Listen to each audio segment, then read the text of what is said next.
All right, ladies and gentlemen, welcome to the Bullpen.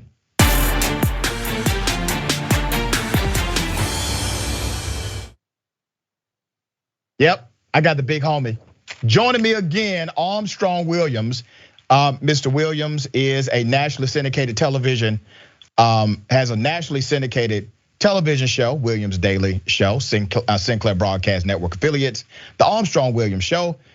He is CEO of Howard Stirk Holdings, holdings company that owns broadcast television stations around the US, designating Williams as the largest broadcast television owner in the United States. And he spends a little time with little old me. Mr. Williams, good to have you back. Oh, you know I enjoy being on with my brother. Come on now, no matter where we fall on politics, you're my brother, and I'm always honored to be a part of your platform. Thank you. Same here. Same here, brother. All right, we're gonna talk about cancel culture. We're gonna throw in some Christopher Columbus and a little Dave Chapelle in the mix to make it interesting. I don't want to presume what you know or believe about cancel culture, so I will let you share your sentiment with us and I will respond.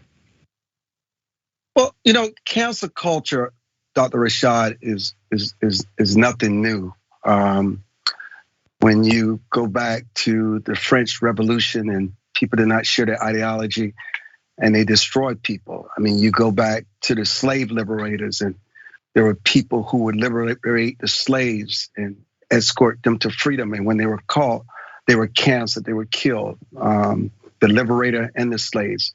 I mean, Jews during the Holocaust, the Chinese Revolution, where they canceled millions of people. Cancel culture is authoritarian.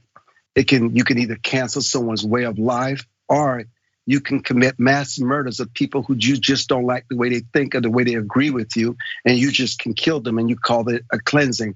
So it's nothing that is really new, and I can understand, Dr. Rashad, egregious and illegal acts, but many canceled today are because of comments made 10, 20, 30 years ago when the world was really a completely different place. You know, I'm not gonna hold you accountable for something that you said at age 18, at the age of 40. I mean, you know, for example, this is a little dicey. Some call for schools named after American heroes such as George Washington to be renamed because the first president owned slaves. Slavery was a horrendous and immoral institution, but it was accepted as a legal practice and sanctioned at the time. I don't agree with it. I certainly felt it was immoral, and we still have the repercussions of it today. And so our society, I think, is collapsing, Dr. Rashad, as a result of sort of a handful, and I don't think there are many, of angry mobsters looking to make everyone else conform to their skewed belief and viewpoints. And I don't think anyone should be canceled because of their viewpoints, because of what they believe. It's one thing if you're a serial rapist, or you're someone who harasses women and men, that's one thing. But because of ideology and perspective and point of view, I draw the line there. All right, so here's my rebuttal to that, Armstrong. I actually think we have misclassified cancel culture. What we call cancel culture really is not cancel culture, because the word culture itself means the normative view. So in order for you to engage in the cancel culture dynamic, the vast majority of Americans, significant vast majority of Americans, will have to agree on the cancellation, number one. So let me give you an example. There are those who will say, well, cancel culture happened to Candace Owens. Well, that's not true. There are people that disagree with Candace Owens, but she is not in the cancel culture dynamic because she also has a lot of people who agree with her as well.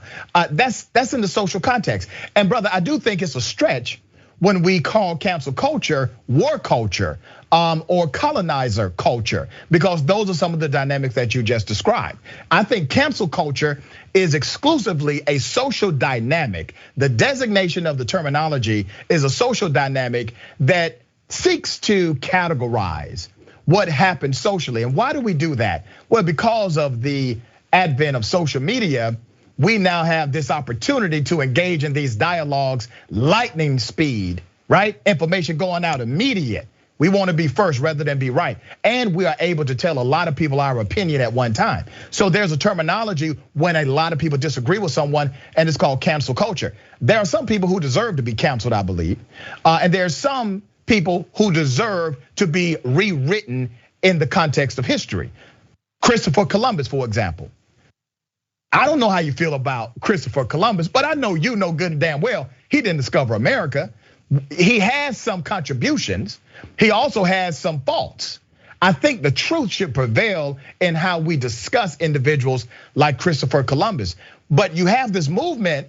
I just played a pastor brother who said that he's so tired of people downing Christopher Columbus. He wants to put up a Christopher Columbus Day sign in his yard. Fine, so be it. It should not be a problem with us in America correcting a false narrative about who discovered the country. Do you agree?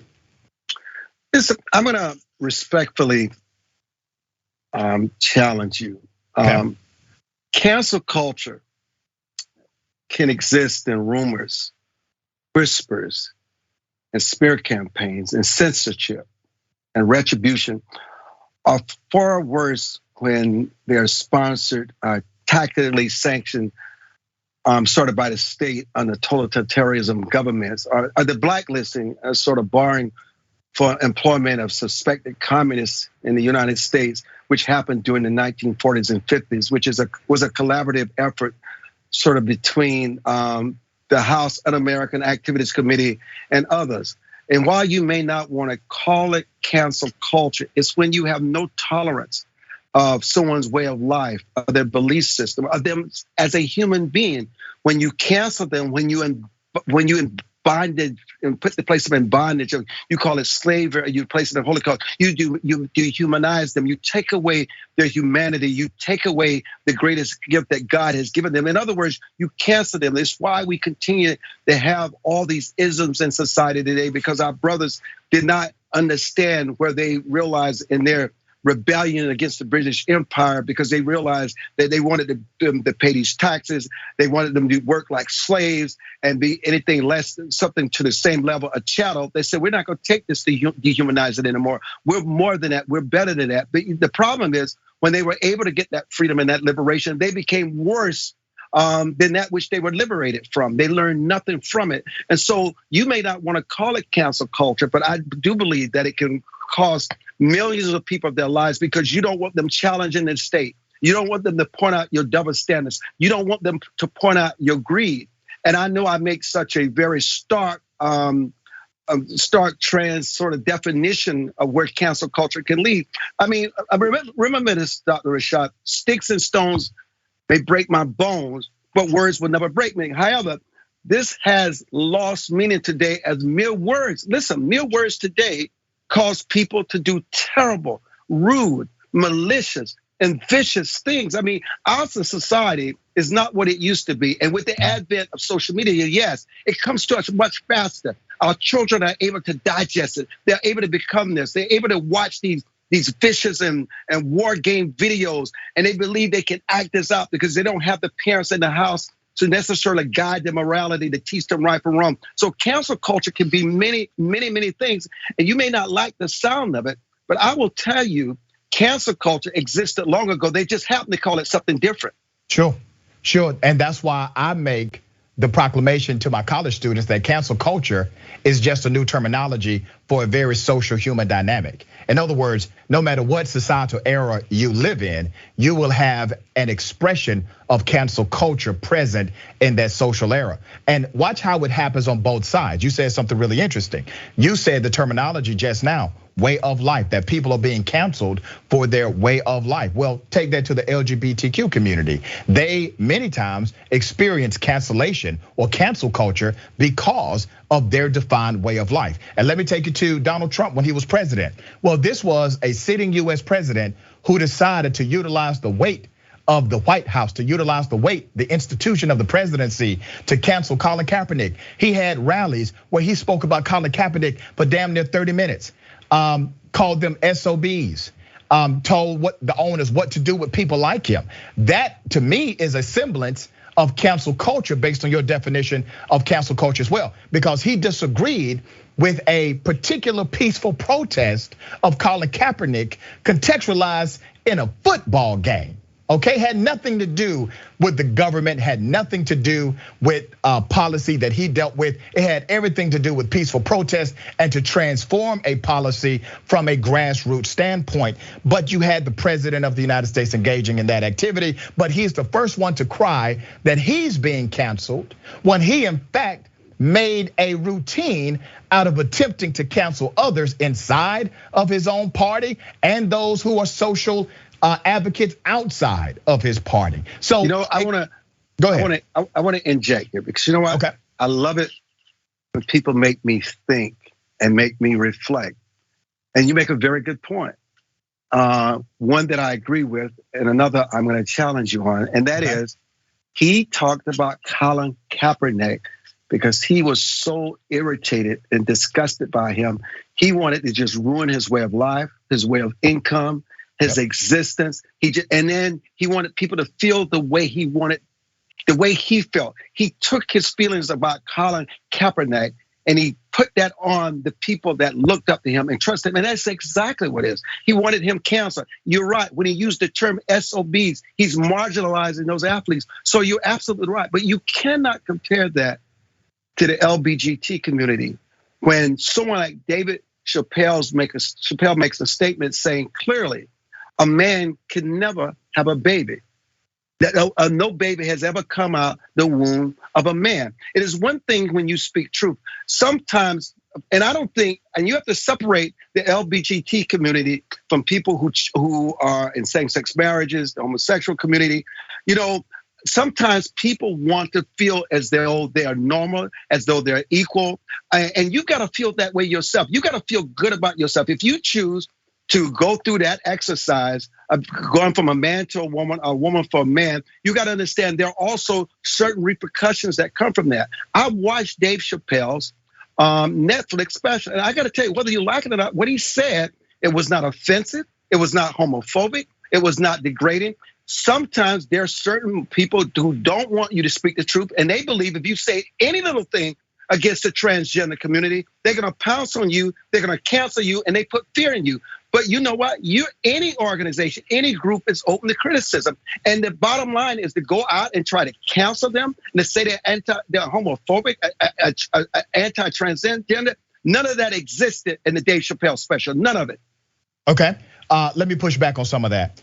Now, there were many in the community, many who are part of the LGBTQ community, transgender community and allies who found offense. But there were also many who came out and said, we actually, we're okay to an extent with Dave Chapelle. You even had some prolific, famous comedians who are transgender who came out in support of Dave Chapelle. Some of them were criticized as well, but you definitely saw a mixed bag is my point.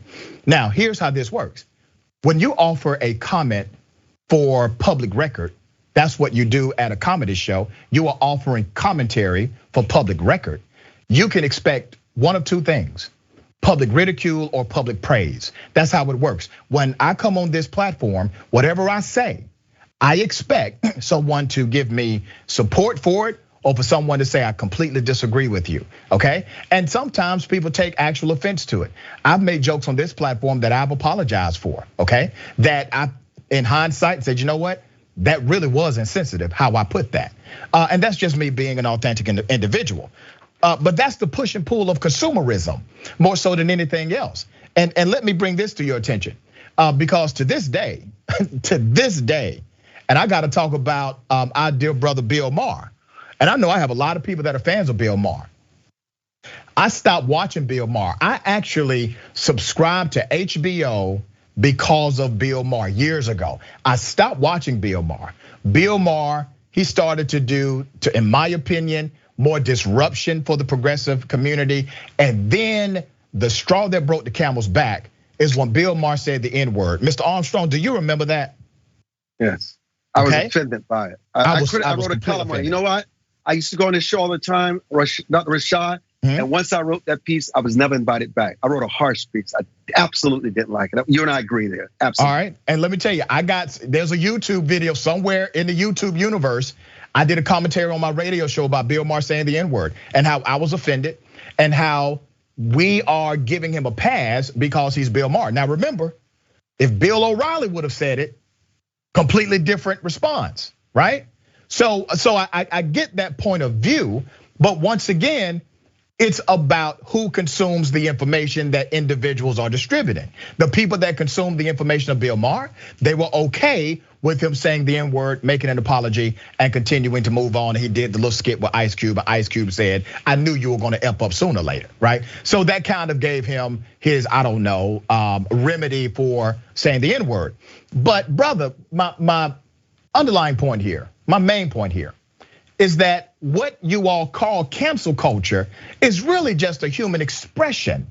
It is something that has always been around, because the same people who are the loudest about cancel culture, such as Charlie Kirk, Candace Owens, Ben Shapiro, they're not canceled at all. Even Donald Trump.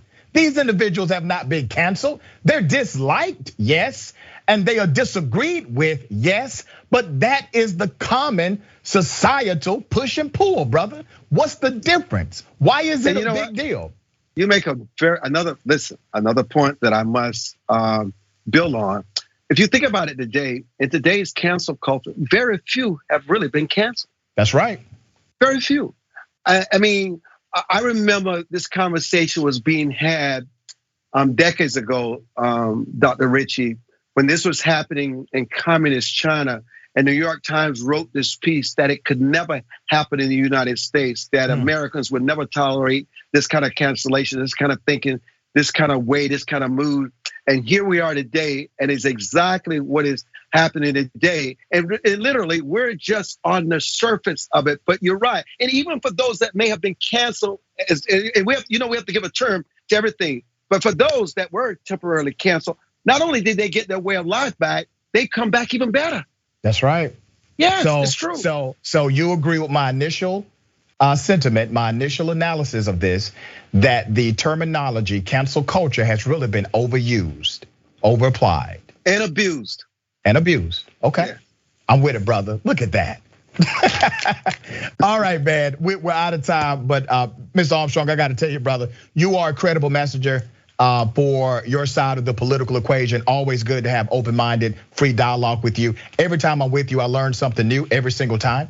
I've been following you for many, many years. And I specifically said when I was blessed with this show, I said, I gotta get Armstrong Williams on the program. So I appreciate you always giving us opportunity with you. And you know, and as Patti LaBelle said, if you ask me to. That's it. Your guess, yes. Thank you, brother. All right, man. Much respect for you and what you do, brother. Thank you. Same here. Thank you, sir. I appreciate you being on the show.